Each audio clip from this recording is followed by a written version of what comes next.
Selamat pagi Bapak Ibu, Saudara-saudari, anak-anakku yang dikasihi Tuhan. Salam damai sejahtera, salam seroja, sehat rohani dan sehat jasmani. Bertemu kembali dalam renungan pagi bersama Gereja Kristen Jawa Purwokerto.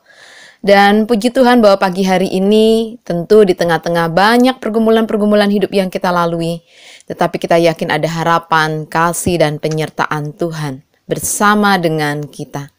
Bapak, Ibu, Saudara-saudari, dan anak-anakku yang dikasihi Tuhan Yesus, mari sebelum bersama kita merenungkan firman Tuhan, saya mengajak kita semua bersatu hati di dalam doa. Mari kita berdoa. Tuhan, Engkau adalah Allah yang selalu bersama dengan kami. Engkau menyertai kami, mendampingi dan mengasihi kami. Engkau juga rela menceritakan banyak hal kepada kami, menyampaikan banyak hal kepada kami, agar kami seturut dengan karya dan penyertaan Tuhan. Oleh karenanya ajar kami punya kerendahan hati untuk terus mencari apa yang Tuhan maksud dalam hidup kami. Saat ini kami hendak bersama merenungkan firman Tuhan. Berkati kami dengan kasih dan penyertaan-Mu, agar kami juga boleh memahami firman-Mu dengan kekuatan hikmat-Mu. Di dalam nama Kristus Yesus kami berdoa.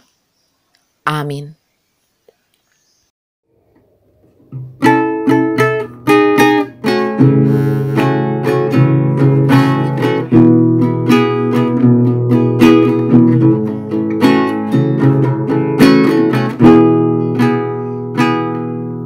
Siapkan hatiku Tuhan untuk dengar firman-Mu saat ini. Sujud menyembah-Mu Tuhan, masuk hadirat-Mu saat ini. Curahkan urapan-Mu Tuhan bagi jemaat-Mu saat ini. Ku siapkan hatiku Tuhan untuk dengar firman-Mu. Firman-Mu Tuhan tiada berubah.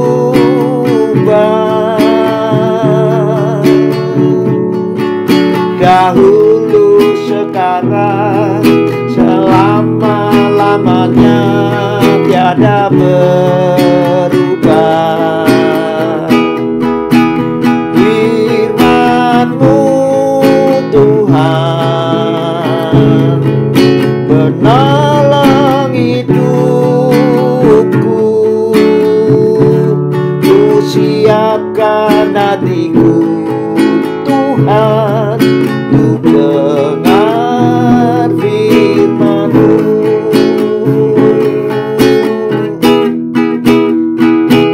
Ku siapkan hatiku Tuhan untuk dengar firman-Mu saat ini.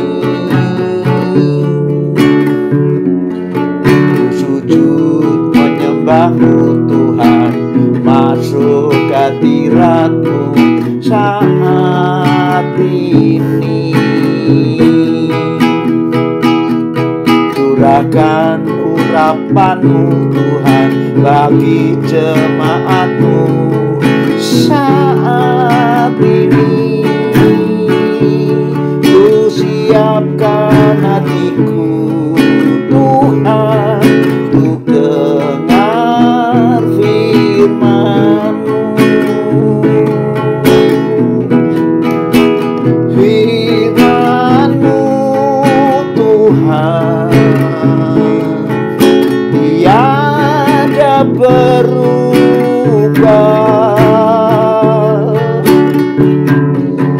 Dahulu, sekarang, selama-lamanya tiada berubah. Firman-Mu Tuhan penolong hidupku.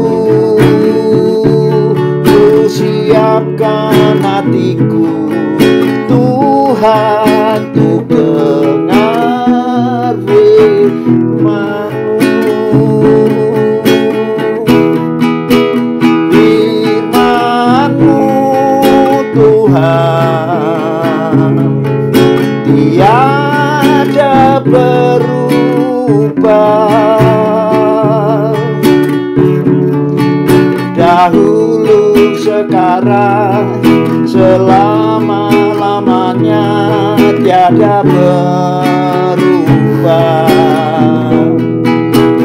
Firman-Mu Tuhan penolong hidupku, selalu Tuhan, Tuhan, ku dengar firman-Mu.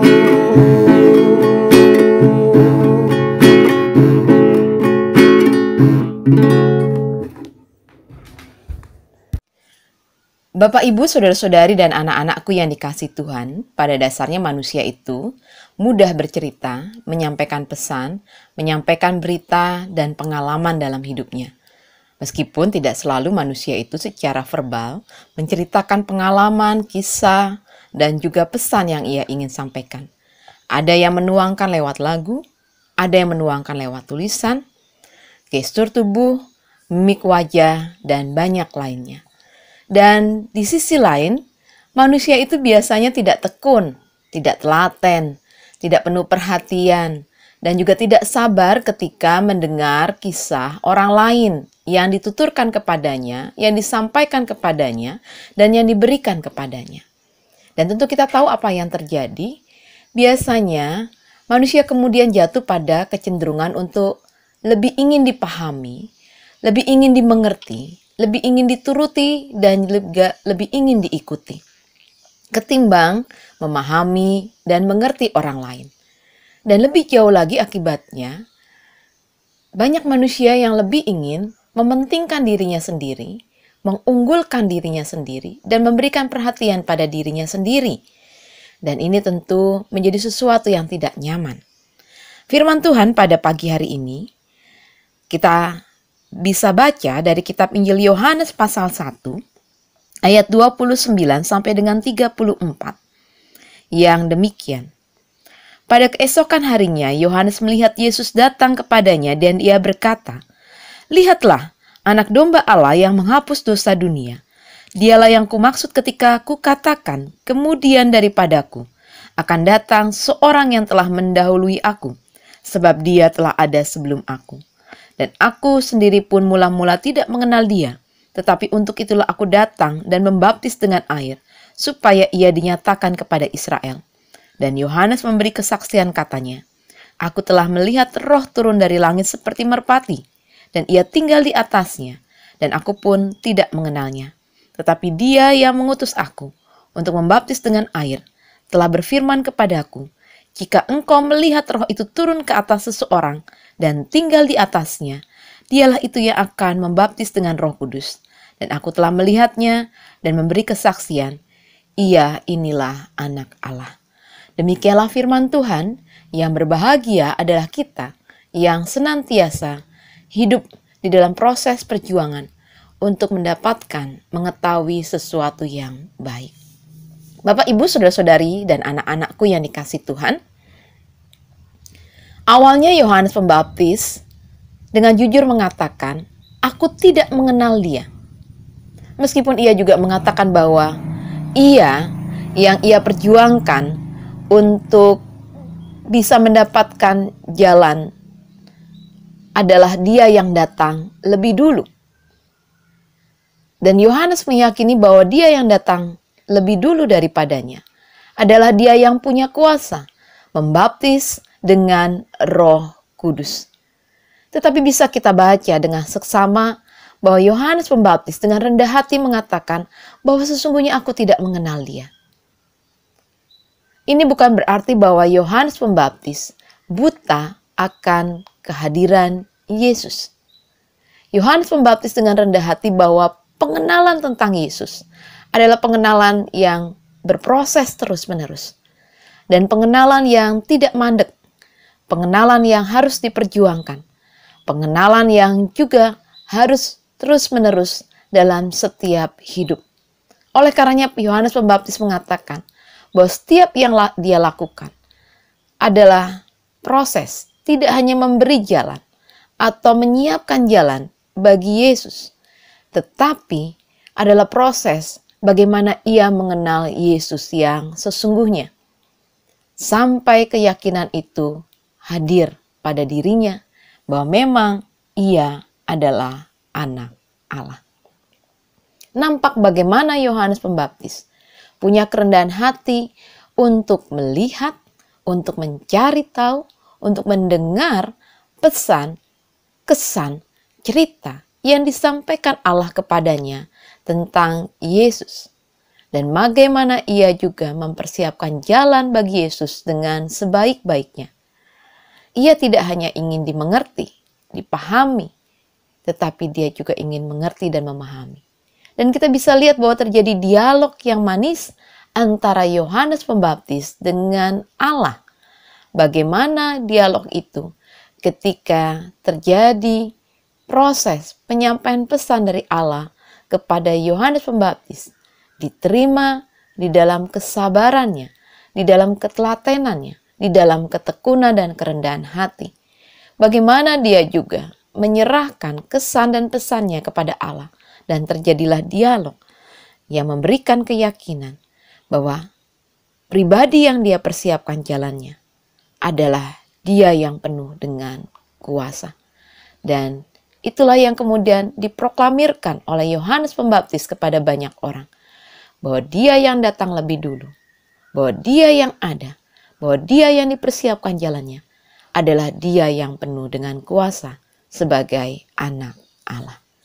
Bapak, Ibu, saudara-saudari, dan anak-anakku, butuh ruang, butuh kesempatan yang harusnya tidak hanya kita tunggu, tetapi kita ciptakan, kita persiapkan untuk kita membangun pemahaman bersama dengan orang lain. Mulailah di dalam keluarga kita. Memang sekarang teknologi, komunikasi itu sangat tinggi. Siapa yang tidak punya HP pada saat ini? Siapa di antara kita yang tidak menggunakan media sosial? Tidak tua, tidak muda, tidak mereka yang tinggal di perdesaan, perkampungan, atau mereka yang tinggal di perkotaan. Hampir sebagian besar dari kita menggunakan alat komunikasi dan berselancar di media sosial. Tapi juga betapa luar biasanya ruang jarak pemahaman, pengertian tentang orang lain, dan juga memahami sesama, khususnya keluarga. Dan disinilah dibutuhkan ruang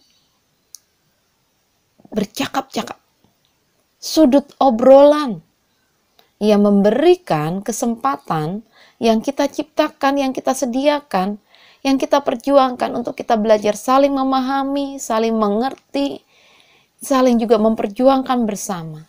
Dengan telaten dan tekun, apa yang dirasakan, apa yang diceritakan, apa yang digumuli oleh anggota keluarga kita.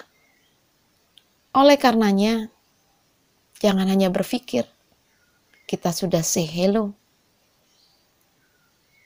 tetapi mari kita saling bercerita, saling mendengar, saling memahami, agar kita belajar dari Yohanes Pembaptis. Dan kita akhirnya yakin bahwa Dia, Sang Pemilik Kuasa, hadir melalui pengalaman-pengalaman hidup anggota keluarga kita dan menyatakan kasih-Nya. Mari bersama kita buka ruang obrolan, sudut cerita bersama dengan anggota keluarga kita. Tuhan memberkati kita semua. Amin. Kuciakan hatiku Tuhan untuk dengar firman-Mu.